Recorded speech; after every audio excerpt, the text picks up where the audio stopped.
If you're looking for an effective way to elevate your design and animation work, consider giving a bit more attention to your backgrounds. In our videos here at Epifio, backgrounds are just as important as foregrounds. A good background can do wonders for effectively communicating a visual message. So in this video, our senior art director, Bitsy Vos, will be covering the topic of how to spruce up backgrounds for better animation.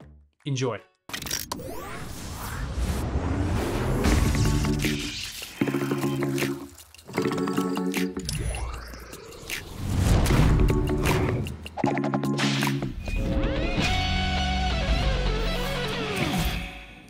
So today I'm going to talk about sprucing up backgrounds for better animation. We're going to do a little warm-up exercise. So draw a background for this man, describing a pain point or like an initial shot for one of these three situations. So task organization software, a co-working space, or cooking classes.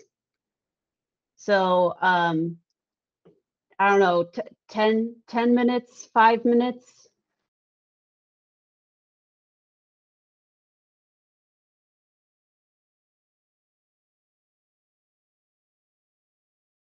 So I also kind of participated in this.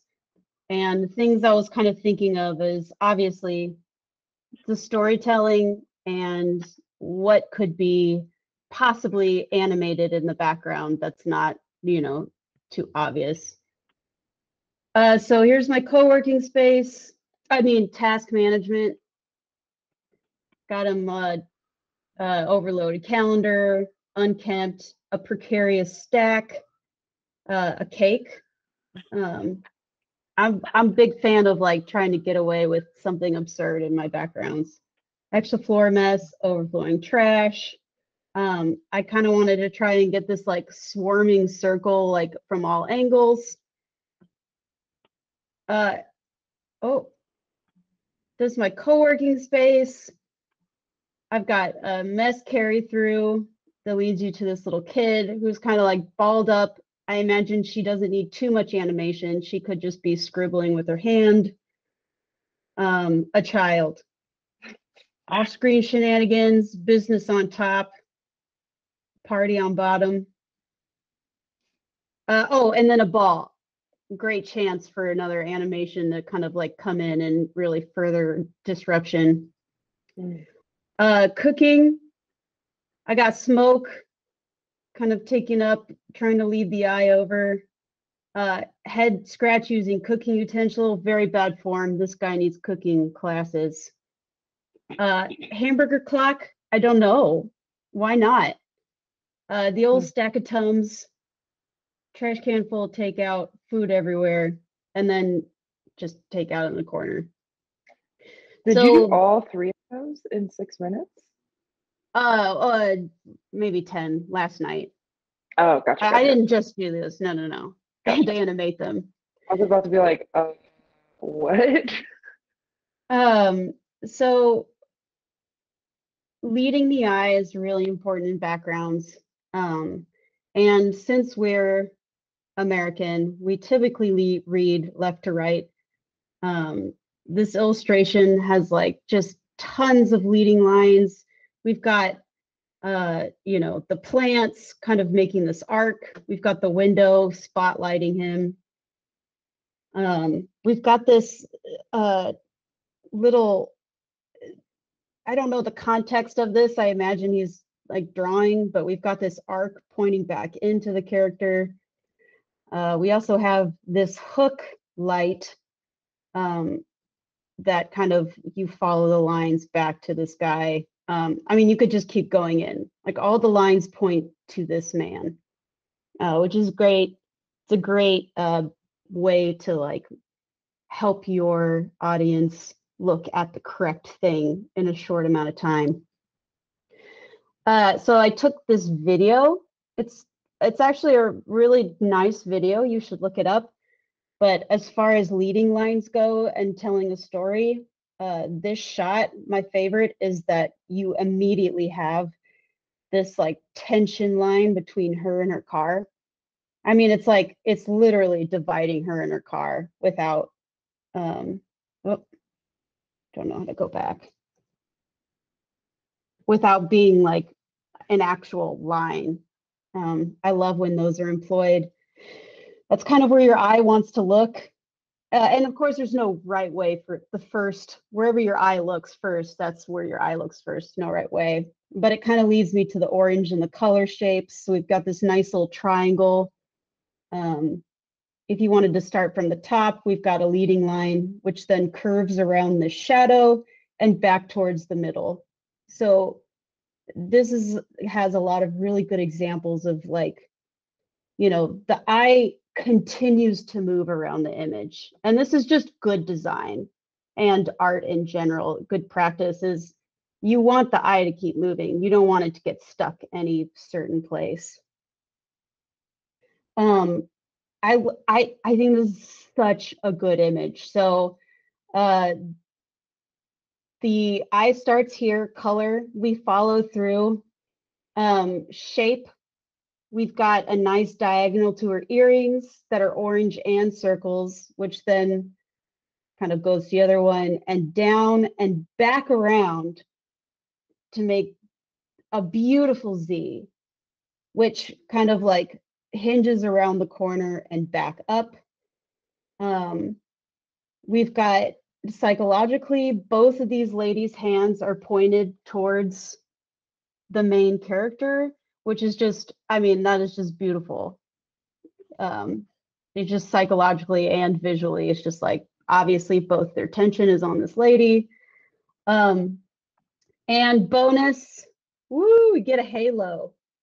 Got that halo around her, which further frames. Halos are hard to pull off. Don't just throw a halo in and think that it's really great, because sometimes it's cheesy and corny, but I felt for this image, I mean, you can really keep going with the lines. It makes a nice triangle, but this like big Z just really, really helps the viewer read the image, quite frankly. Are you calling the framed piece yes, behind her the halo? Gotcha. Yeah. So another helpful tip in the background, planting evidence. So here's another example of storytelling using, like, you don't need much. Like, the calendar is organized, it's busy, it's full, but it's very clean and organized. You've got pairs of two, you know, her and a baby, 2 plants, 2 things on the shelf, which just gives an immediate read of like everything's in control. Like, she's got it. Oh no. When I first saw this, I didn't notice the baby and I thought it was like a puppet, because the mouth kind of makes one of those puppet things. But now that I see it, it is adorable, but watch out for scary babies in your backgrounds. It happens a lot. Here's another one of, I think is a great example of like an instant storytelling, is like, you've got your outdated right front on the left, you've got an old clock, you've got this back tiling and old machines, which kind of leads you to this club poster, which you're like, okay, that's probably contextually college. And then you're like, okay, yeah, definitely college. She's got her sack slung across her back, which leads us back to, it's probably 3 a.m. in this photo. And it's all just like a very, that's like the most successful illustrations are just, it doesn't take you long to figure out the complete text within the images. Also her face. I don't know what she's looking at, but scary.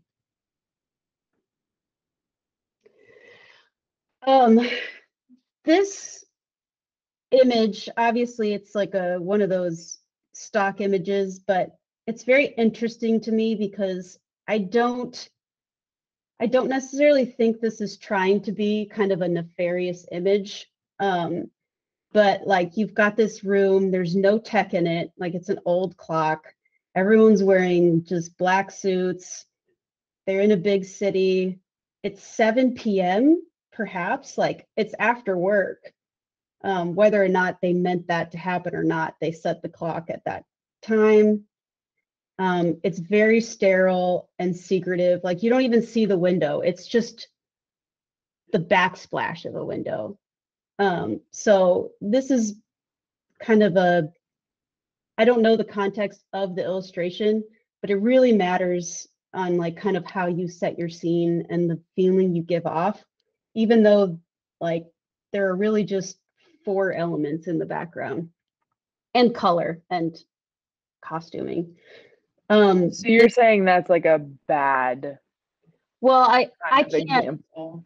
It's hard to say because I don't know the Without knowing context of it. context. Yeah. But if this was like they're trying to be like, oh yeah, let's show a good business meeting, like this might fail unless you're like in a government bunker underground in a city after hours. This quite literally is the complete opposite. It's bright, there's plants, there's no wall either, so you get this feeling of just full lighting. Everyone's having fun. There's still business going on. Business cash, biz cash, as I like to say. Non-conventional. There's like dogs in the background, and there are no straight lines. So it's just the styling goes a long way, of course, but the way you set that scene up is like key to really, really getting kind of the mood across.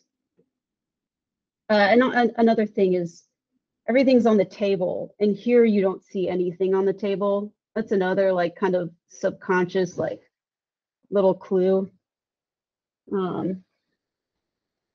Trash man. Oh, modern.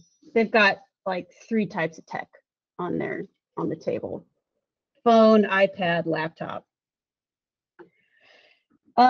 So this is kind of short, but breaking the cycle of we do a lot of the same videos, quite frankly. And it's really hard not to just draw that background that like worked so well before and kind of like rearrange the things.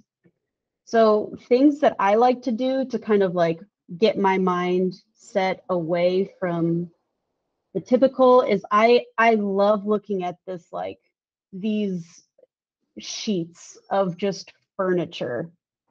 Whether or not I use any of these ideas, I'm still like, oh, okay, here's a couple examples of bookshelves. I'm not saying copy the art, don't. That's obviously faux pas, but it's just a nice way of seeing a lot of different options in front of you, just so you're not just like, okay, a floor lamp, like I always do. Another really helpful thing I like to do if I'm stuck is I love these how to think when you draw books. I've got a stack of them. They're just one page of like in-depth tutorials on random things. Sometimes I'll spend a little extra time on something small like a pillow first, and then I've spent so much time on the pillow that I want to put personality in the other aspects of the room. It's a little hack that I use that might not work for you. And then the third thing I like to do is even just photos. Like this is a century of Danish chairs. And if instead of drawing just like a computer chair, like if I put one of these suckers in there, like automatic points. And it just took me looking up, like you could do this with anything. Refrigerators, socks. It's just sometimes fun to break the shape in your mind of just what it always is.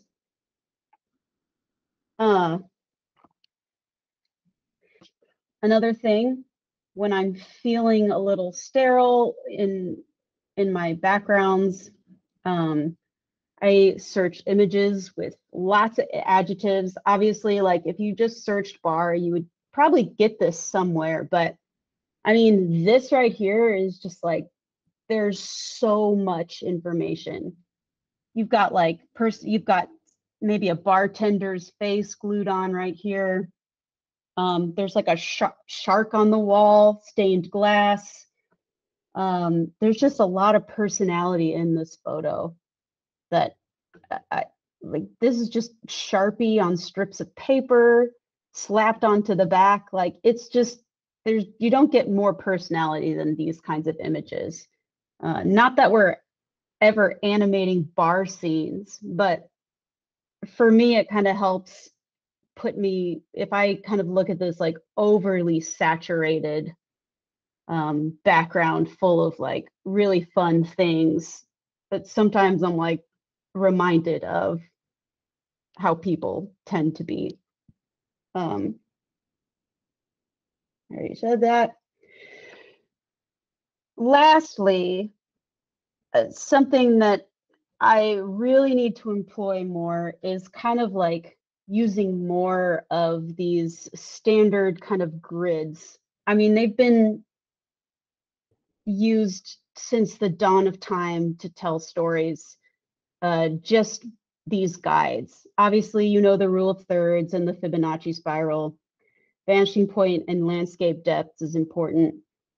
But I encourage everyone to just every now and then like slap one of these on your beats, on your storyboard or style. See what happens. Last night. Will you go back to that for a second, Bitsy? Yeah. So this is two different ways. Yeah. Okay. This is a little bit more on composition, but I find it's helpful when like designing backgrounds to make that background work better for you. You can pack in a lot more information and it takes less time to read, making your animation more full.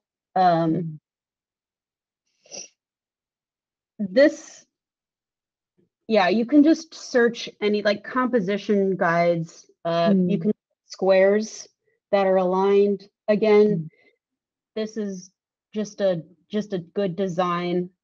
Yeah. So I had at the end, but then I was like, I should just practice what I preach. What am I doing? So I took this image and I plopped on the S. Just for fun, because it kind of felt like that's what I was trying to achieve. So I kind of rearranged the image according to this S, and you can see like there is now this really nice flow. I mean, this wasn't bad to begin with, but like this reads faster and better.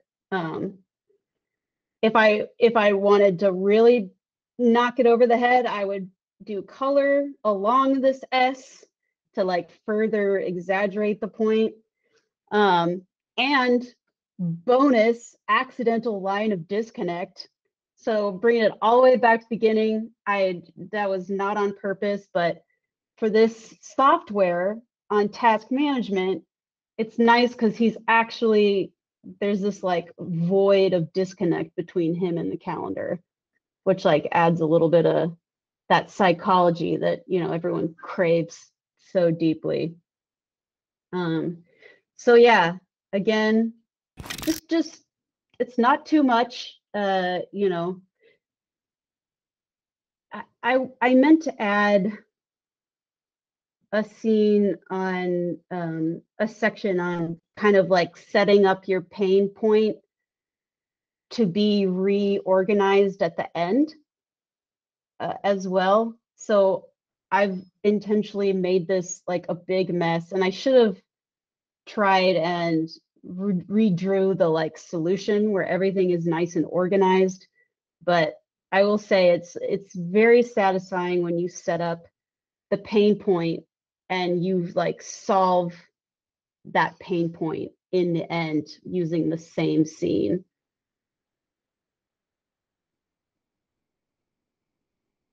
Woo! I was really excited about that.